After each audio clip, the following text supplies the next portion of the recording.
New disappointing details coming out concerning the situation involving David De Gea and his stay at Manchester United.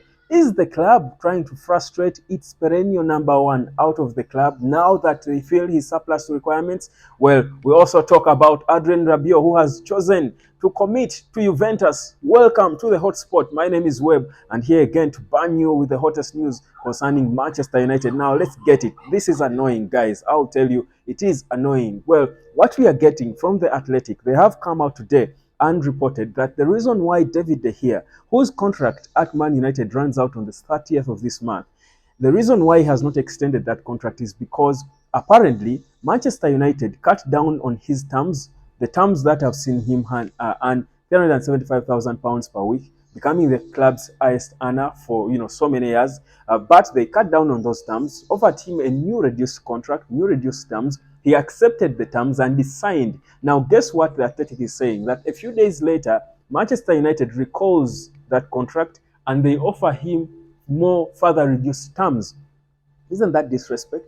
That is why he refused to sign. So he's saying, and he came out and said it recently, the reason why he has not extended his stay at United is on the club's side. He does want to stay, but as it seems, the club doesn't want him and they are disrespecting him. So he's waiting to run down his contract, and if they do not respect him, he will certainly get options. Saudi Arabia is waiting and knocking. But guys, whereas many will agree that David De Gea perhaps is not fit to be the out-and-out number one for United, you don't disrespect a man who has been starting in between your sticks for over a decade like that.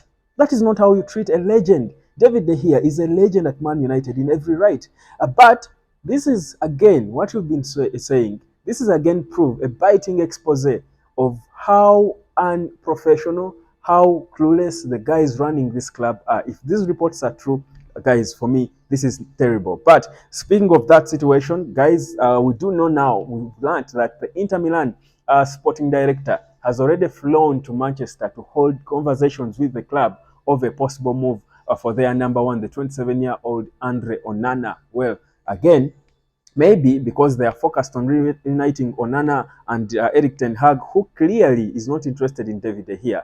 I think this is why they have the audacity to disrespect a club legend who has been starting in that goal for more than 10 years. But that's the situation concerning David De Gea. We'll be giving you more as it keeps unfolding. The details will keep coming, and we will be here on the hotspot to give them to you. Now, still talking details, it has now been confirmed that Adrien Rabiot will not be crossing from Juventus to Manchester. Well, he has chosen to sign a long-term, rather short-term contract extension with Juventus until 2024.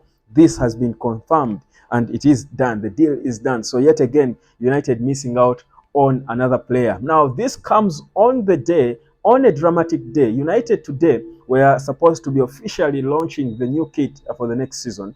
And well, it was meant to be a happy day because teams and fans globally wait for this day for the official new kit to be launched at their mega store. But guess what happened? Well, apparently a group, the 1958 group, who have been known constantly and consistently for coming out and attacking the Glazers, trying to force them out of the club, did mobilize a peaceful demonstration on social media, and they had a group of anti-Glazers United fans going on to the mega store, standing in front of it, as you can see in that picture, and they blocked it so that they don't allow anyone to buy the jersey because they did not want the United supporters to buy this jersey. Well, I'm not sure, whereas we don't like the Glazers, I'm not sure this is the solution, because I think in this case, the money that United supporters pay to buy the kit goes to Adidas. The Glazers were paid out already. So I don't think it makes sense, a lot of sense. It is also alleged that apparently the mega store was even closed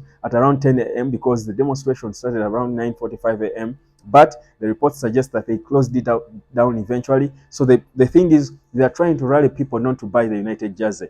Well, I'm not sure I'm party to that. I'm not sure I would really, recommend guys and rally fans, guys not to buy the kit because they feel they are making the Glazers richer. But I think in this case, you're fighting Adidas because Adidas already bought the kit manufacturing rights and paid the Glazers or paid the club. So it's them recovering their money. So I think you don't want to, play like that. You don't want to play like that. That's United stooping too low. But That's the situation. Well, Harry Maguire has been a subject of a lot of flack on social media. His picture putting on the jersey was not officially released by the club, so he chooses to picture himself, rather to get the picture of himself in the jersey and posts it on Twitter. And your guess in terms of comments and what happened can only be as good as mine. Furious United supporters saying, "What do you want in our club? Why don't you leave Maguire? Why are you donning our home kit for next season, guys? He's the captain. Don't take it so personal." Anyhow, he is up on sale, £40 million. Maybe, just maybe, it might be the last time he puts on the jersey, and he could be priced out to Saudi Arabia, like many in the comment section on his Twitter page did wish for him to leave United and try on a Saudi jersey. My name is Webb. This is a hotspot. I will be back later at exactly 10 p.m., 22 hours, with more analysis and, of course, more updates concerning Manchester United. Subscribe to the hotspot. Chat later.